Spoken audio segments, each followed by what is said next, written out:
USAA knows dynamic duos can save the day, like superheroes and sidekicks or auto and home insurance. With USAA, you can bundle your auto and home and save up to 10%.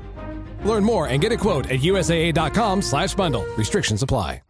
Growing your e-commerce business comes with plenty of hurdles, but shipping shouldn't be one of them. Well, here's some good news. Powerful e-commerce shipping software called ShipExcel from Pitney Bowes. With ShipExcel, you can generate discounted shipping labels for both online and offline orders. That saves time and money with everything right at your fingertips. Start your free trial of ShipExcel from Pitney Bowes today.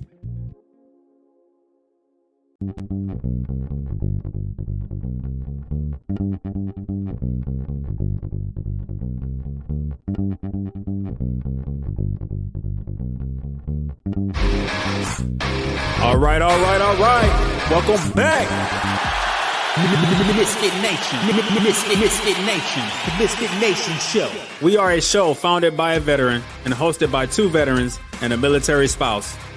Our mission is to get people to tell their stories to the world. If you're an author, share your tips with the Misfit Nation. If you're a musician or an actor, our audience need to know how they too can get into the business. Coaches, we love our coaches. Come on and share your tips with the Misfit Nation to help them become better versions of themselves. If you are a corporate leader or an entrepreneur, come on and show how you did it and how hard you have fought for success. If you are a veteran, first responder, or Gold Star family, we would love to have you come on and share your story with the Misfit Nation. We always have time for you. If you're feeling down, alone, or starting to see the darkness, stop. Think about those who are around you. You are not alone. You will be missed. If you feel like your problems will be a burden to those in your inner circle or feel embarrassed, dial 988. If you are a veteran, take option 1. We need you to keep pushing forward. Don't make a permanent solution to a temporary problem. If you are a new listener, welcome to the Misfit Nation Show. Be sure to subscribe to our show on your favorite podcast app. Also on our YouTube channel at @the_Misfit Nation. Subscribe and click the bell to keep you up to date on our latest episodes and all of our news. You can also find us on Heroes Media Group and About Face Radio. Now, let's get to the show!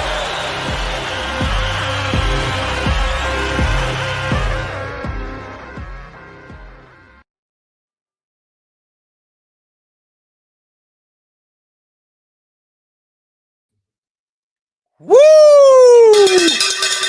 The Misfit Nation presents another episode of the ToosDay Crue. Things are falling. You're out of style. What do you want to do? You want to share your story. At the end of this month, we have 3 days remaining for Memorial Day shows. Do you want to share the story of a loved one lost in combat or after service? Please reach out. We are booking for Memorial Week shows right now. So, woo! Them boys are back. Another week down. The show is rocking forward. The studio is swaying. The boys' hands are up in the air. They are pumped. They are having an awesome guest tonight, a friend of the show on tonight. They will keep us laughing and get you all the info you desire. Send your questions. We will get them on the air. Now reach up, pull down those shoulder straps, get out the windshield, and let's get ready to rock and roll. Get it, Cagney. Get it, Lacey. Woo! Woo! Woo! Steven, how are you doing this evening? I'm good. I thought Ric Flair retired. We're Hey. going back to woo. Can I get a woo? Can I get a woo? Well, hey, let me tell you, brother, we got a great show lined up tonight. I hope you had a good day off today. I'm sure you did. I did. I got a lot accomplished today. I'm taking the next 2 days off. I am taking Mrs. Holland, going to some appointments with her tomorrow. And then on Thursday, I am going to go on yet another adventure with a blue VW Bug on a trailer behind my pickup truck. Right on. We got to get that thing going. Yes, we do. Yes, we do. I am looking forward. Put it this way. I better be the second person that gets a ride in that thing. I can't wait to see it. Hopefully next month I'll get a glimpse of it. Well, it looks beautiful. The new wheels are on it. and it looks 100% better than it did when we picked it up, just with those new wheels. But it looks great, and I want to see it humming down the road, because I am excited. I'm probably just as excited as Rich and Gwen are. I really want to see this. Well, hey, we got a great show lined up this evening. We've already spoke with her, but Janine Smith, she's coming to us all the way from Wisconsin, and she is the founder of Sparrow Consulting. And what that is, that's a solopreneur business in Wisconsin, and she's got 2 decades of experience in the military sector. And what she does is she facilitates connections between the military community and the private sector workforce. And she's just got a unique perspective on it. And she's going to come on here this evening, and she's going to share that. So if anybody is trying to make that transition, or, trying to bridge that gap between the military and civilian workforces, I would say this is the lady that can make it happen, or at least tell you how to make it happen. They should get their notebooks out and pay attention. Get your notebooks out and pay attention. Hey, ToosDay Crue, come on, let's bring her in. Janine Smith. Hi. Thanks, guys. Hello. Thank you so much for having me tonight. So I didn't know that you guys are rocking a blue bug somewhere behind someone's car. Really? It started off. We went to West Virginia to pick it up, and it's a 67 or 69. I think it's a 69. Yeah, and it was our producer Rich. It was his wife's car when she was in high school, and it's a 67. Rich just said, but anyway, it's a beautiful little car, and she wants to get it restored so she can drive it around. Have the Porsche engine in the front? Oh no, it's a rear engine. Yeah, it's just got the regular rear air cooled regular engine. Okay. The rear engine. Yeah. But we are going to make it happen. I see Gwen by there. We can make it happen. Yes. Very nice. Yeah. Well, hey, Janine, we gave just a little bit of your bio and what you do on there. So just to get our guests, so they know a little bit more about you, just start from whenever you want to start and bring us up to right now. All right. So I'm Janine. I started Sparrow Consulting in 2023. This is my solo business. And the reason I started it is because working in the military space, there are a lot of people who are getting out, or veterans who have a hard time making that walk across to talk with employers, right? Corporates. Yep, got you. And there are a lot of companies that say, we really want to hire everybody, but they can't make that walk across the bridge either. So I'm going to bridge that gap. But in all honesty, I have not met a service member, a veteran, military spouse, military brat who will not try to jump, rappel, parachute, crawl. They want to make that connection. It's the employers sometimes that are like a couple of steps back, like maybe not even teetering, looking at the bridge yet. So I have these conversations, and I want people to realize not only the awesome talents that all of our military community has, but also how these awesome talents relate to so many positions. And another thing I like to do is talk with companies about the fact that when someone leaves the military, they're not entry. Please do not have them keep repeating themselves job after job like Groundhog Day, because you come with experience. You are beyond that early career, right? So talking to people about that, and it's on both sides. I hear it from the employers, and I also hear it from the military community, especially I'm a military spouse. You know how many times people have said, I always have to start over every time we move. You don't. Yep. No, it's just continuing. Yes, exactly. You continue how you frame it and how you talk about it. And I think we all have those issues about how we frame it and how we talk about it, because we always seem to drop our shoulders a little bit and sink back in and go, so maybe I'm not sure I should apply for this job. So I'm here to tell you, apply. Even if you don't think you make it, apply. Write the cover letter. reach out to the recruiter, get on LinkedIn, blow your own horn, because the people that get noticed are the people who are saying, hey, just talk to me. Yeah. And I'm sure that you cover this, but, I've heard, I'm kind of lucky. I've only ever interviewed for 2 jobs in my life. That's the job that I had right after I got out of the Army, and then the job I have now. And they say 90% of it is just getting in the door, Mm-hmm. and then, convince them that they want to hire you in a face-to-face. Yeah. And I know most people, and I actually have a friend of mine that got out. Oh, he came through my Department of Labor employment workshop back in 2016. And we still communicate. I still help him out with stuff, and he helps me. And he says, if I can just talk with someone, I can land a job. And I think that's very true.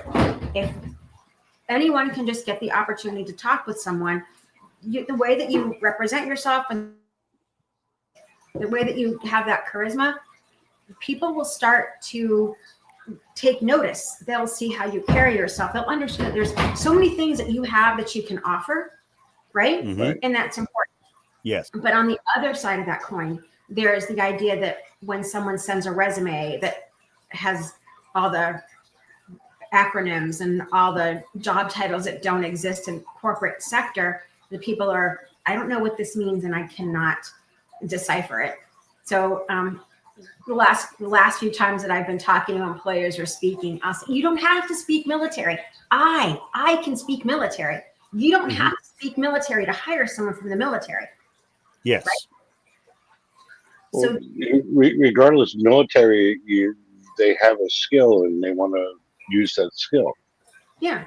Whether it's working on a car, whether it's writing books, whether it's anything. And that's what people need to understand. Yeah. And it's all about, well, let's take your husband, for example. Okay. Warrant officer, property book officer. That translates to the civilian world, logistics manager, basically. And so I would say if you could tailor your resume that, if you was a platoon sergeant or a person, you're a manager. Yeah. That's very level stuff. You're managing anywhere from, 50 to, 100 some personnel. So, and showing military people getting a job that, hey, this is how you have to word all this. Hi, Georgia. Yeah, you do.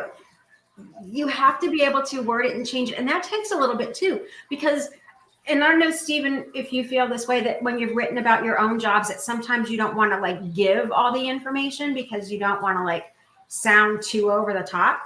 I think those people that are in private sector, we have a better handle on being able to boast, because if we don't sell ourselves, we're not going to get that next promotion. And in the military, go ahead, Stephen. Sorry. I've gone to interviews where I've walked around a whole store talking with somebody, and they look me right in the face and say, you're overqualified for this. Why are you here? I'm here to work. I just want to do something different. And, yeah, but I don't think I can afford it. Throw me a price. We'll work with something, but to tell me I'm overqualified, tell me I'm underqualified. Tell me I'm an idiot. Now, I feel better about myself. Don't tell me you're not hiring me because I'm overqualified. I hear that a lot too. And I think I'd rather have someone tell me I'm overqualified and me be able to make the representation that I can do this job. I'm excited about doing this. I'm not interested in taking your job or taking your job. I'm really here just to fill my own cup. This is really what I want to do.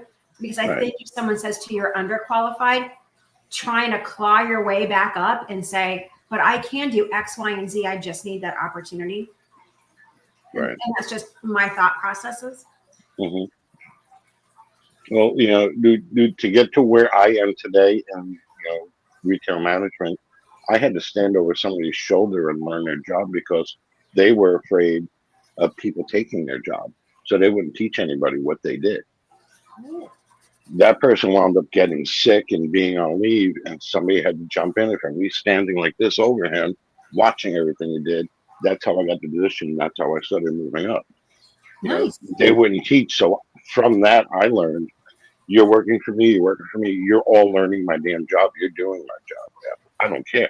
You want to take my job, take it, but you're going to learn everything I know. That's how I started, you know, my mindset when I was training people and working with people. I like that attitude. When I was a family readiness group leader, I would always tell the people that were coming in, please let me work myself out of my job. I want other people to take it. I want to work myself out of this job, because there's other people, as they're learning, they have new ways to do things, and they can bring in different life, and they can bring in different experiences. So that's a great, I like that. Yeah. Jake, you okay? Yeah. Give me a second here. Oh, we got a question here. It's from Juju Bean. Hi. What is the biggest misconception employers have about hiring veterans? Thank you, Juju Bean, for that question. The biggest misconception, I think it's going to depend on the employer. Sometimes employers get wrapped up in the media and they think they're going to hire somebody that's going to have a lot of baggage with them. Other times people feel that they're going to hire a veteran or a military spouse and they're going to move on them. Or another misconception can be that if they're hiring somebody from the military, they're going to get bored because they've done all these different things. And then, of course, the language barriers. There's not just one misconception. There are so many. And also those are cultural. If you live in a place that, when I say cultural, for example, Lacey lives in the Kentucky area, so he's close to a military installation. So being with that, there's not going to be quite as many misconceptions as there is where I live. Even though I have an active duty unit close to us, there's still more of the population that really doesn't work a lot with military. Did I get your question, Juju Bean? Probably. Maybe they'll answer eventually. Yeah, she'll answer. Or Okay. they said yes. Yes. Yes. Okay, Yes. thank you. And one thing that I try to tell employers and something about when they're hiring the military is they've already proven, you know, whether they've been in for 10 years, 20 years, however long they've been in. Okay. They will show up every day. Mm-hmm. They will be on time. And generally I'm not going to say everybody, but you give them a goal or, you know, give them a job, you know, it's going to get done. Just because they have been, for lack of a better term, institutionalized over the last X amount of years, that's what they do. Yeah. Yeah. I like when I talk with service members and they tell me, I really want to work for this company. I really want to be there. Why? I don't know, but I just really like this company. I like the way their website looked, and I like the way that they use their language. I'm like, great, that's perfect. You can talk about that. That's company culture. But I also have them say, and I want to be there for like 10 years. Loyalty is such a thing with military, right? You want to stay somewhere. You want to feel like you belong. You want to revive whatever morale you've had, whatever camaraderie you've had. And that's a lot more difficult in private sector. If you look at typical companies to find out how long the longevity piece is for their tenure, a lot of times people leave in less than 4 years. And that's hard when service members and military spouses are looking for jobs, because they want that additional, I want that commitment. I want to stay, right? Yes. My job before I had this one, I would have stayed there until retirement age. But they ended up, the company got sold, and I didn't want to work for the company that it got sold to. And so, but yeah, I loved it. I worked with the same people all the time. We all got along, and that's what I can't picture working in an office where you don't get along with the people in the office that you're sitting in. I would dread going to, I couldn't handle that no matter how much I love my job. Mm-hmm. Yeah, it's a terrible feeling. It really is. And so a lot of people are, and not just military service members, but a lot of people are starting to face those crises now, right? We have a lot more, we have changes to what's going on and how employment is looked at, right? We have people that were on remote for so long, and now we're going back into the workforce. And there's kind of that resentment that I'm seeing, and I'm seeing it on LinkedIn. I see it on Facebook. I see when people put some stuff in, there's a little bit of resentment that I got along with everybody online because we were able to, talk or communicate. We got our jobs done, but now in person, you're getting some of these bigger personalities. Now it's kind of like, oh, I need a little more elbow room, or I really want to get that done. And so some of that clash is going on, and people are more apt to, I think, look back and say, I can't do this and I won't do this. And they're saying, I'm done. I'm looking for something that gives me more of what I had 3 or 4 years ago. So definitely, Lacey, people want to be somewhere where they are balanced, where they feel like they're valued, where they work with a team that gives them that give and take and those communication styles that they're accustomed to. Yes. We all want that. Yes. And we got another question popped in here. H to the Izzo. How can a company go from military friendly to truly military focused? Thank you for that question, H to the Izzo. Thank you. So I'm gonna tell you a little story about this. So I created this way to describe it maybe 2 or 3 years ago. So there's 4 different ways that organizations look at hiring military. They have military encouraged, military friendly, military ready, and what I call military focused. And the best way for me to describe this is I want you to think of a neighborhood. You're looking for that new house or you're moving somewhere else, and military encouraged is the neighborhood where you drive around the corner and you see one person and they just kind of wave at you like this and then watch as your car goes by. Mm-hmm. That's military encouraged. They're kind of just encouraging you, to drive through the neighborhood. Then you have military friendly. So this is that same neighborhood. You're driving through and you're starting to slow down, and some guy comes over, some woman comes over, they're watering your lawn, and you roll your window down and they say, "Can I help you?" You're like, "Yeah, I've come to look at this." "Oh yeah, it's just down the street, 5 or 6 houses. Good luck." That's military friendly. They're friendly to you, but they don't know which way to go next. Mm-hmm. Same neighborhood, you really like the house. Now we're going to hit what's called military ready. Driving down the neighborhood, there's the neighbor at the house as you're looking at it, and they come out and they talk to you. And they say, "Oh yeah, this is a really nice neighborhood. Do you have any kids?" So we're starting to talk a little bit more about you, right? Mm-hmm. Why do you want to live in this neighborhood? There's a great school down the road. That's military ready. We're ready to have the conversations. We want to get a little bit more to know you. We have some processes in place. We can give you some resources. We can tell you about the schools. We can tell you about, the great parks. We can tell you about, we have a block party on Halloween. Okay. But you want to get to military focused. So here it comes. You've now moved into the house. Boxes are coming off the truck, and 2 kids from down the street come over and they say, "Hey, we heard you have kids." You're like, "Yeah." So now you've got your kids out. Now that's the start of military focus, because these kids are conversing about going to school and playing, and they're introducing each other through the neighborhood. Well, before you know it, your 2 kids have left. They're no longer helping you. And one of you walks around to find where they are. And all of a sudden you get these 2 kids, and then this kid says, "Oh, come meet my father. Come meet my mother." And then in about a half an hour, there's 4 or 5 people, because all these kids are around, who are helping you unpack your van. They're helping you. Even though the military does that, they're helping you. And before you know it, the night that you guys are all exhausted, one of your neighbors comes over and says, "You know what? I got pizza. Domino's is going to be stopping by. Don't worry about it." That is military focused. So we've gone from just the hey to I'm focused. I want to be able to help you. Let's make sure that this is a right fit. Let's make sure this is the culture you're looking for. Let's make sure that our onboarding processes are going to help you, that we have our employment assistance in place, that we have resources for you and your family, and that we have a veteran support group set up. And if we don't, let's go ahead and build that.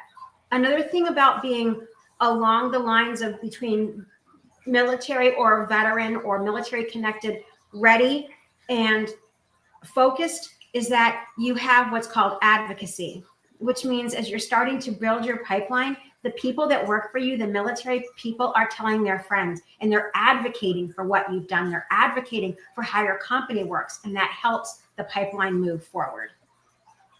Does that answer your question to the H to the Izzo? I'm sure it does. They'll answer back and they'll let us know. It answered my question. I mean, it would have answered it for me, and that is, going from friendly to actually focused. She says yes. And we got a follow-up question from Juju Bean. Do you believe with government incentives, many employers say they are friendly to vets and just accept applications, but do not truly hire that many? I'm going to give you a resounding yes. Because I think a lot of people get on the websites and they find out they get X amount of dollars and they're going to do that. But when they read throughout everything, those X amount of dollars have certain qualifications that go along with that. And when they find out some of the stuff that goes with it, they may not be as excited to hire additional veterans. But there are other programs that are in place to really help. There's veteran medallion programs. There's veteran ready medallion programs to help organizations start to actually want to bring on service members. And my business does that. I talk with companies about the importance of setting up your processes and your procedures so that you're hiring people who are there to not only do the job, but also to train others and learn other positions. And it's not just about that X amount of dollars. It's really about being able to bring someone on who's going to be not only a wonderful employee, but someone who's excited to be part of that. Okay. Now, when you're talking to businesses about recruiting, how, what exactly is it? Do you say they don't know if they want to get veterans through the door or not?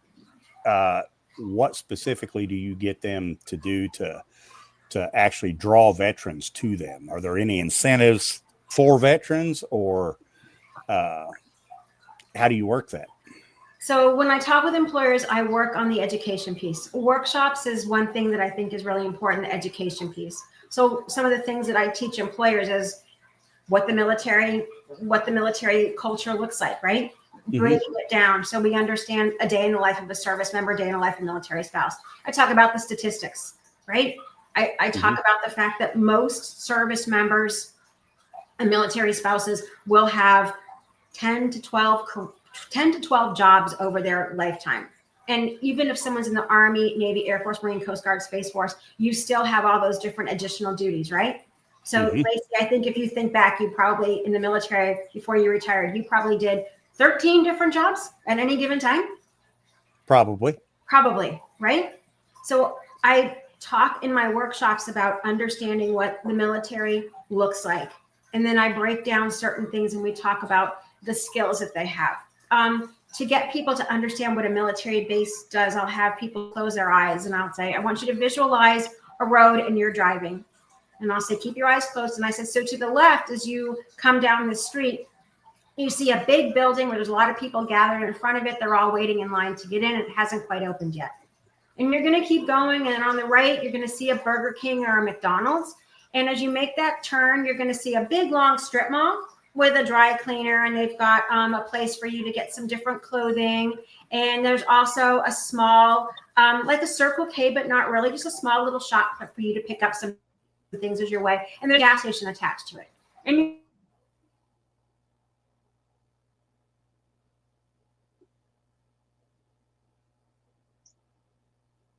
And she froze. She froze. Yes. Ruh-roh. People who are exercising. You froze for people a second. People will tell me, oh, I've been to that neighborhood. Are you guys there?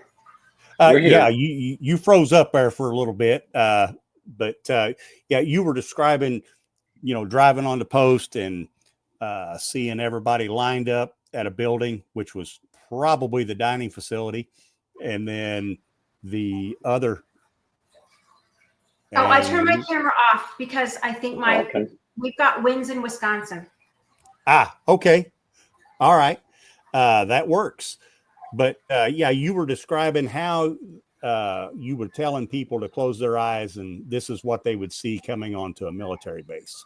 Right. So I just flip the language, and people always have a reaction to, oh, I've been there and I know what you're talking about. Well, the strip mall I'm talking about, of course, is the shop at the place where you go for clothing and sales, right? The gas station's attached. And a couple other little things. So I really like the idea about doing workshops, because presenting people with information helps them move forward. And I also like workshops for employers because it helps them, we identify the goals that they want to get done. Before you can walk, you have to literally crawl, right? So you just can't go into hiring veterans. You have to understand the mindset. You also have to change your messaging. You have to decide how you want to present yourself as part of the military. And that means changing your language in your job postings. And you're going to use that more skill-based language, looking for leaders who have 4 or 5 years of experience with this, right? In a logistics background or in supply chain. And we move our language to make it more inclusive to everyone, but it also allows for service members and spouses to say, I do that. So that's what I do for organizations. You really can't just go to a pipeline if you're not sure about who you want to bring in. Does that make sense, gentlemen? Yes, it that does. makes a lot of sense. Yes, And it does. I don't know how it is by you, but here in New Jersey, working retail is hard to find people that want to work. So I can't see somebody coming in and saying, I'm next military, and me saying, no, I'm not hiring you. I'm going to interview your ass, and I'm going to, get you into the damn shop. Retail needs people that are willing to work. We're not finding that a lot lately. Not finding a lot of people that actually want to work for a living. They just want to come in, do 8 hours, make money. They don't want to work. And I believe military workers that did this for years, that got up a certain time, did this, are the ones that are going to be the ones that are coming in and being in the workforce. They really need that structure. That's really important when you leave the military. You've been in an instructor environment, right? And that sits with you for a very long time. And that structure, even if it's 35 minutes in different areas, is important to you. And sometimes you can't self-regulate. So I also see the opposite side of that, where people who are retiring or getting out after 12 or 15 years, and they want to hop back into something, but they're not giving themselves that time to reset. You need to be able to just breathe and say, oh my God, I want to quit something. Oh my God, I need to get acquainted with your house. Open all your cabinets, find out where food is, right? Get back acquainted with your family. I know that sounds silly, but think about it. You've not spent a huge amount of time in your house. I mean, I moved in 2 different countries, 2 different times when my husband was deployed. So he left when I was in one house and came back, and I'd moved somewhere else, right? So get acquainted with your life and start to figure out who that person is. But at the same time, if you want to interview, have interviews, start talking to people, but network so you have an idea what you're looking for. And that's pretty crucial and critical. Looking at who you are and then deciding how you want to move forward. And there's an interesting statistic between 2013 and 2015. I don't know if it was Evite or if it was one of the recruit areas that put out that a service member will have at least 3 jobs before they've been out for a year. So if anybody in this chat has been a service member or is a service member, can you attest that you've had at least 3 jobs in your first year getting out? Or if you know someone who has, I'd kind of be interested to see what that looks like. Yes, it would. And what you were just talking about, we got another question. Mark wants to know, what advice do you have for service members within 6 months of the transition? Thank you, Mark. So Mark, and I think that goes to what you were just talking about. Are you counting your 6 months as transition leave, or is it 6 months and then you have your transition leave? Because we're talking about 2 very different numbers here. So if you're straight out 6 months and then you have the transition leave on back, then that gives you 9 months. Pre-leave, perfect. So network, and network with everybody. When you start to network, talk with people about things that you want to do. Do what's called informational interviews. And when you're doing an informational interview, if you haven't gone through any of your programs, there's a website that I love. It's called careeronestop.org. So that's career, CAREER, onestop.org. And if you type in the search business finder and you open that up, you can open up and look in your zip code, and you can find, or you can put a business in, and you can find businesses that list the person's name and phone number for informational interviews. So if you want to go somewhere specifically, I would start looking there and start talking with people. Word of mouth is really important, right? And people want to talk with you. There you go. Perfect. The next thing I would do at 6 months, make sure you're going to the doctor and practice taking vacation. Even if you just take off for 4 days. I'm serious, because people don't know how to vacation. Oh, Practice. no, I get you. I totally get it. Yes. Yeah, take that time. I mean, drop a 4-day pass and say, I'm not going to be available. Or take a day off in the middle of the week and do something you want. Go to lunch with your wife or your kids or your best friend. Go golfing. Go to a conference, go to a networking event, go to the local community college and find out classes you can take. Okay, or just take a day to breathe. Yeah. Yeah. And also during that 6 months, include your family, right? Include your family. Because they are a big part of this. Not only are you transitioning, but your spouse and your kids are transitioning. And it's gonna hit them all differently.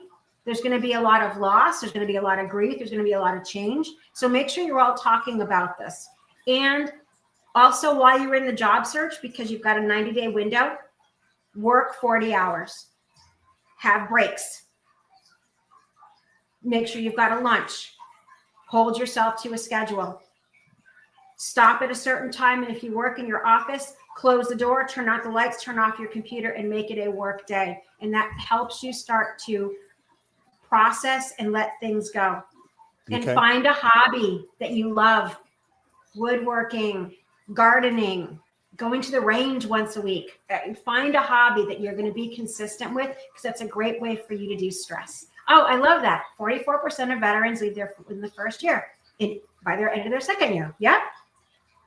That's a big amount of people. Yes, it is. And we got another question that popped in here. Shifting off the veteran. This is from Create Great.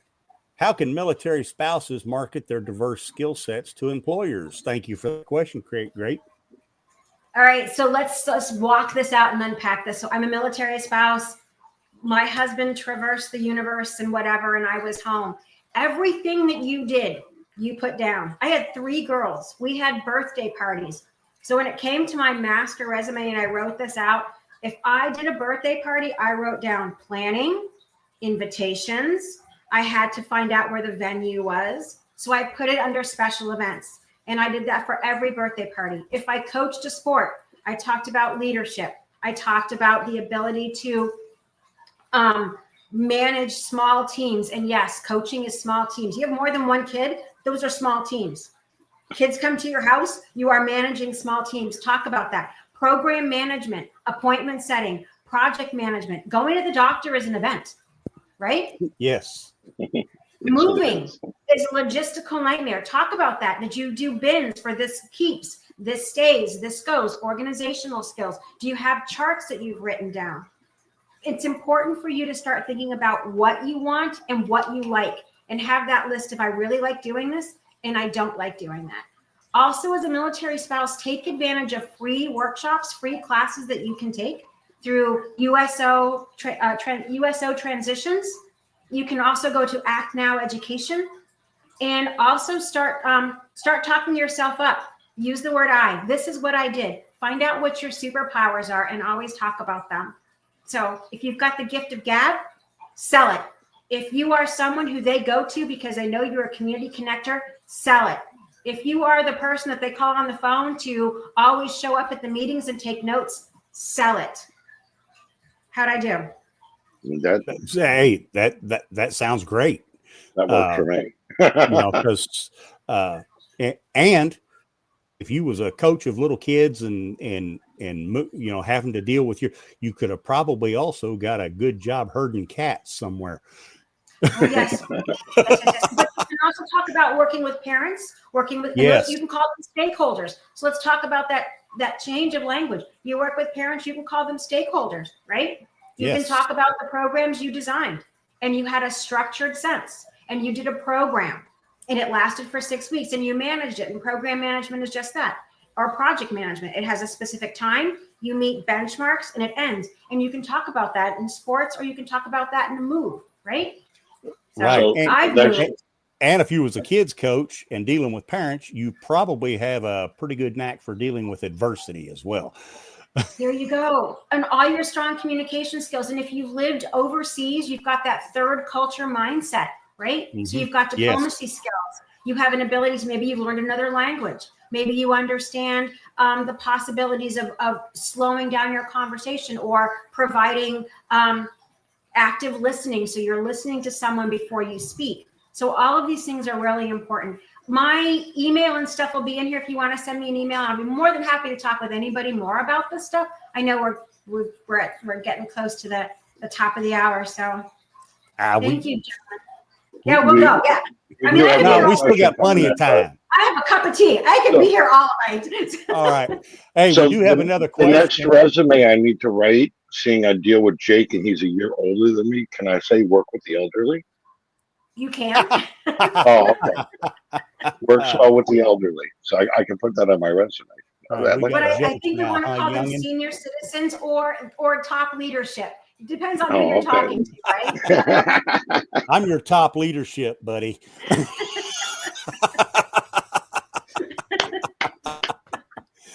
All right. Hey, we got another question from Melanie Crab Cakes and Football. And whoops. Whoa, hey, there we go. Sorry. My husband was pushed away from multiple prospective jobs, many for salary, when the boss or HR never even asked him that question. Is this a common occurrence? It is. So I'm going to jump the gun here. It sounds like your husband's been in for many years, lots of experience, probably some education, right? Maybe. Yeah. We're just going to assume this. So a lot of times what happens is that service members and military spouses and everybody else in the world gets a little comfortable sometimes in the interview process, 20 years in a BA. And they either overtalk what they're presenting or they're applying for jobs that are too beneath them. So they're going to not push on, right? So if they're, so by the time they're sitting in the interview, someone realizes, top leadership happens to be the youngest. Yes. So you're sitting in an interview with someone and they happen to realize that what you're saying, someone already has that job, or, oh my gosh, this person comes with a lot of different experiences, because the resume doesn't resonate with the voice the person actually has. Does that make sense? Yes. So if we're talking about someone putting down their years of experience and they're giving a different example when they're talking, and I actually have an example. So there was a gentleman I helped a couple of years ago in Dallas. I did an event in Dallas, and he was having a hard time getting to the salary piece with the jobs he was applying for. So we're talking on the phone. I'm walking in my backyard. I got back home and I'm talking to him on the phone, and I said, "Tell me about these interviews. What are they looking for? What are you interviewing for?" He says, "Well, I'm interviewing for management positions." I said, "Okay, so how are the interview questions going?" He says, "Well, the interview questions ask about my management style." I said, "Great." And I said, "What do you tell them?" He said, "Well, I tell them about my last job." And I said, "Your last job wasn't a manager. Your last job was a superintendent. Why are you talking about that job?" He says, "Oh," I said, "so that's already overqualifying you. If you're applying for the management job, we're going to talk about management. As soon as you start talking about what you've done as a superintendent, that already gets people going, oh, wait, that's a different job. That's a superintendent job. He's applying for this," which is some of those misconceptions that you're going to leave after 3 months, or you're only going to be there a short time, or you're going to be vying for other people's jobs. So intent is really important. And also looking up that salary, going to salary.com and finding out what the salary is before you apply for the job, and knowing what your salary boundaries are. Okay. Right? Mm-hmm. Also, if you're looking for a government job, you go to salary.gov is it salaries.gov? And it'll Yes. give you examples of where to find salaries as well as how much people make in the city or state you're looking for. All right. Yeah, that works. I have a lot of websites in my head. So That's good to know. And Melanie said that I guess her husband had 20 years and a BA. So Melanie, he might be shooting a little low. Maybe he's just trying to find something. Have him start to fine tune a few things. You can send me an email. You can also find me on LinkedIn, and I'll be happy to chat with you all about it. all right. Well, thank you for that. I want to thank everybody that's on LinkedIn and X right now watching us. You don't get to see all of the things you're saying. So I'm Yes. just happy that you're all here. And if you have questions, send them in. If you want to talk to us, you can email us or come on over to YouTube. I'm in there all the time. And you can ask questions and we can chat there also. So Are you guys on Facebook? We're live on Facebook. Yeah, we're we're live on X Facebook right now. live on and Facebook, YouTube, X, YouTube, LinkedIn. But it's always going to be on YouTube, Twitch. Yeah, it'll be on it now. Okay, and around 21 to 24% for a while. Some reports indicate that underemployment, where individuals work part-time or at a lower level than their qualification, affects a larger percentage, around 31.6. So It does. and I think, some of that maybe a little bit talking from experience here, but basically just getting a job to pay the bills until, and that's what I did with my first job. I was getting a job to, this is in reference to spouses. Okay. Gotcha. But as far as quitting a job, within the first year of employment, my first job was just basically to pay the bills until I could find a contracting job. So, And that happens a lot. But you're right. Underemployment it hits everybody because a service member and a military spouse and a dependent will take a job just to pay the bills without thinking about the ramifications because you get stuck. yes. Right? Yes. And if you get stuck, you're kind of afraid to apply for something because you don't want that to impact if you don't get that other job.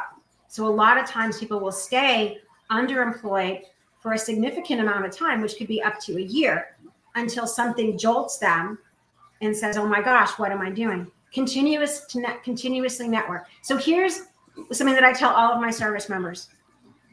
Even if you have a job and you're not starting for 90 days, keep interviewing. Mm-hmm. Because that job can fall through. That contract can be lost. They can lose the money. Someone new can come in and decide that position is no longer going to be there. Keep interviewing. Because I will tell you from experience in the HR realm, that is your job. However, if something changes in our company, we are not going to have a problem sending you an email or a letter that says, we're very sorry to let you know, but this position no longer exists. We hope that in the future, if we have it, we would welcome you to apply again, right? Mm-hmm. So keep applying. If you find something better, you've got 60 days, 90 days, that's fantastic. Then you can be the one writing the note and you're not burning a bridge. Just let them know, honestly. Dear Janine, thank you so much for the awesome opportunity. I have found a position that better aligns with my salary as well as my skills and abilities. I appreciate you taking the time. I appreciate the job offer. I hope in the future, if there's an opening, that I'd be able to apply for something again. I really do like your company culture and wish you the best as you fill this great role. We're not burning the bridges. We're being we're doing like Phoebe on Friends. We're breaking up with them with a hug, right? Yeah. Okay. All right. Yes. And one thing I just want to point out, the retail aspect of the hiring is not just, you're talking businesses, bigger businesses maybe, but retail, nobody gets hired full time. You're getting hired part time. Go in, prove yourself, get the hours, build yourself up to full time. Don't say, oh, I don't want that, it's only part time. Get your foot in the door, get the job done, and they'll move you up and they'll give you more hours, and you will become full time. Because I've And noticed when that here, a lot of retails do not hire full time; they hire part time, and you prove yourself, and you get the hours, and you get moved up.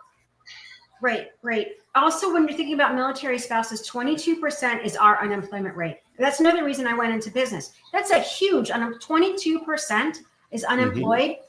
And it is. We do, as the banner says, do hard things. We do hard things. We have no problems being resilient. We have no problems showing up. We show up for everybody. If there's a hurricane going on and you need us, we're going to be there, right? Yes. That's how it is. We have that same love, that same push, that same desire when we are working. However, we have to be able to talk about that and really sell it. So we're going to say things like, I really like to work for your company, or I can do that. And I'll be okay working X amount of hours. And then you're going to get a little on the fed up side. So think about what's going to be in your best interest and how you want to move that needle. Underemployment is going to wreak havoc on you, because as you start to apply for new roles, they're going to go back and look and say, so why did you work here part-time for 7 months if you've been looking for a full-time job? And they will ask you that. And they'll also ask you about, why are you applying for this job now? What makes you think that you can have this job? And then you stretch yourself up and you say, this is why I can have this job. Over the past 7 months that I've worked this part-time job, I've also been taking a couple of classes on Coursera and learning an entirely different business. Not only can I do project management in my sleep, but I can also do project management for your company. I'm able to talk with stakeholders, communicate directly, and always keep documentation and the stakeholders in the loop through email and direct communication. I am going to be your next project manager because I've been honing my skills to come for this position. Talk it, walk it. It's really important. It takes some time. Stand in front of the mirror and say, hey, I've got this. This is me, right? It takes a while. Trust me, ladies and gentlemen. When you come into your own, you're going to feel so much better about it, right? It takes a little while. Practice. And don't worry about those jobs that you've had in the past. Just practice. And I want to throw up one more question. At Samantha, what's one thing you wish every HR department understood about the military community? Military community, they're people. Samantha, they're people. That's it. Everybody's a person. You're not a military person. You're not a military. You're a person. And I wish everybody would say, I'm hiring a person who has these skills. I'm looking for a person that has these skills. Because being in the military, it's just a job title. And instead of saying I'm in the military or I'm in the Army, say, oh, I was this. I was a project manager, or most of my job, I did logistics. And that is where it starts. And talking to HR people about who you are as a job title for what makes sense to them is a good way to start. Then you can tell them all those great stories about being in the military, but really hold tight to, if you were in Army, Navy, Air Force, Marine, tell me about that. Because I will tell you from my friends who are in private sector, if you tell me that you were in the Navy, I am going to ask you what ship you were on. And if you tell me you're in the Air Force, I'm going to ask you if you fly. I'm also going to ask you if you met anybody from Top Gun. And if you're in the Army, I'm going to go back to old movies like Stripes and talk about Private Benjamin and all those different things that we remember as far as our generation. You want to take out, you don't want us remembering some of those things, right? Because we get the wrong idea. Well, you but see, the nice thing I'm sorry. No, you're good. With me working retail over 30 years, the first thing I tell employees when they come in and we're doing interviews, the first thing I look for in a person, and today it's different because a lot of people fill out online, but you come in to fill out an application if you bring your own pen. If you don't bring your own pen, you're not ready to work. And that's a major turnoff to me. And that's one of the first things I've always paid attention to. How they show up when they come for an interview. You know, are you ready to have this interview? You know, or are you walking in with your double latte, blah blah, and you know, like you're gonna hang out? No, you come in and you're ready to be professional and talk about a job. You know. I That's love what they that. need to do. The authenticity right from the very beginning. Who are you? And Right. so as a military spouse, the one thing that always drives me crazy is the word military in front of it. And because I don't think I was ever married to the military, I was actually married. I'm actually still married to a person, right? He happens to be my husband. So when people say, oh, you're a military spouse, what does your husband do? What? So think about who you are. So military spouse is a little bit lower on my list. I have other things. So I'm a business owner. I'm a woman. I'm a mom. I am a spouse. I am a gardener. I'm a scientist. I love bats, sharks, monkeys. I do American Sign Language. I have all these different facades about me. I have a very wicked, direct way about me, as well as a sarcastic sense of humor. So I want to make sure that I can describe myself, right? On the other side, I'm a hard worker, and I'm going to push people to the limits, and I'm going to disrupt things, and I'm going to ask questions like a 2-year-old. Why are we doing that? And why is that important for you?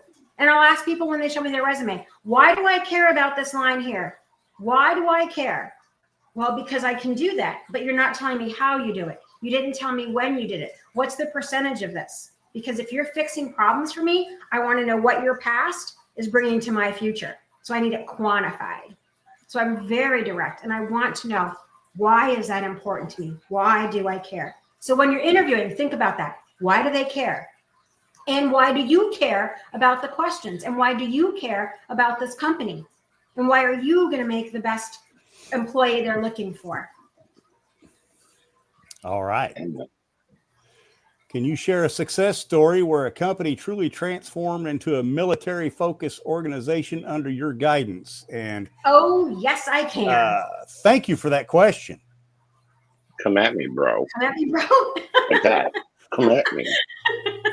Okay, this one's going to have to be quick, Janine. All right, got it. So make sure you hit the buzzer on me, okay, Lacey? All right. So I started working with a company that I met actually at a job fair in 2013. And I started working with them a little bit at a time to go.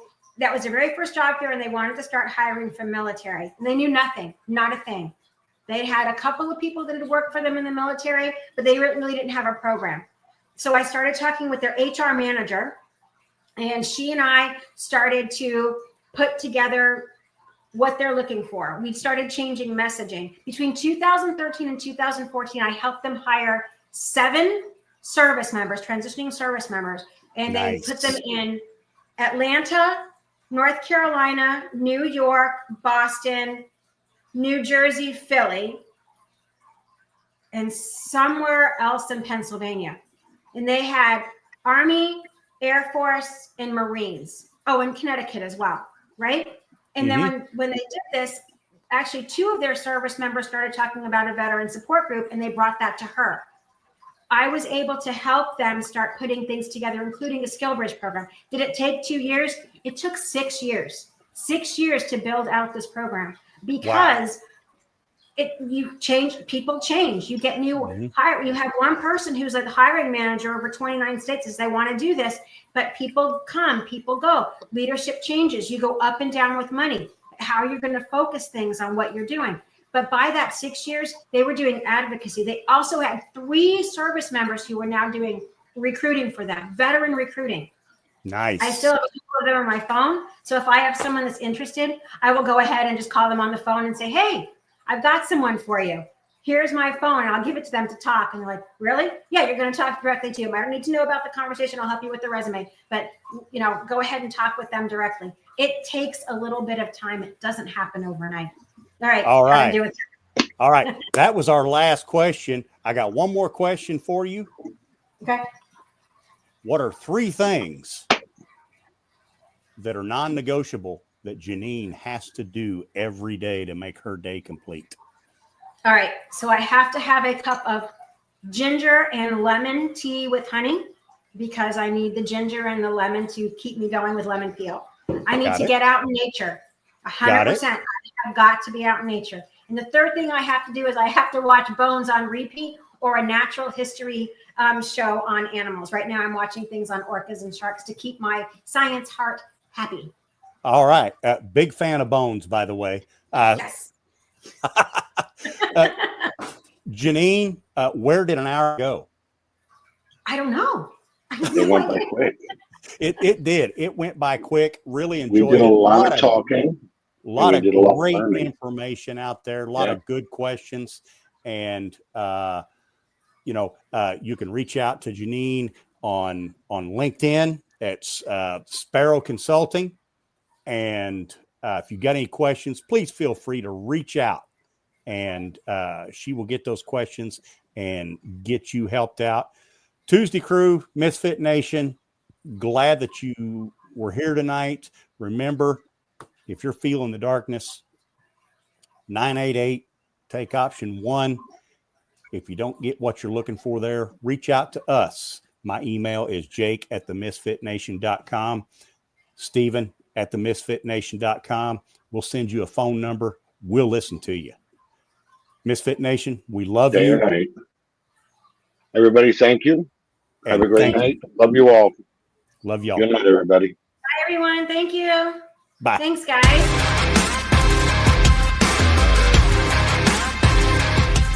Thanks for checking us out and being a part of the Misfit Nation show. Don't forget to visit our website at themisfitnation.com. That's themisfitnation.com. Check out all our past episodes and get some of the great Misfit Nation gear for you and your family. As always, be humble, stay hungry, and keep hustling because we are Misfit Nation. Misfit Nation.